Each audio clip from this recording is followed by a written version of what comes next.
Hello everybody, are you ready for the next lesson? This lesson, I'm gonna teach you how to talk to yourself in Thai.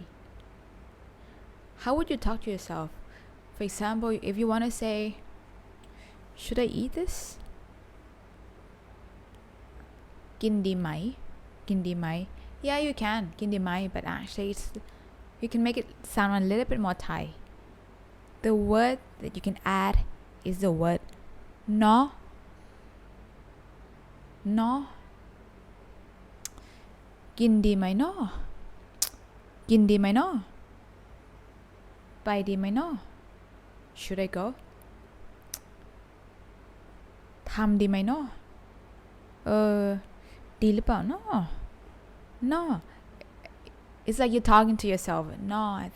But you don't have to add this, but you can add it sometimes to make it sound more Thai because Thai people do use it. โอเคแล้วเราจบที่นี่ดีไหมเนาะ Okay, very good ขอบคุณมากนะคะ Let's end here เนาะ Okay, see ya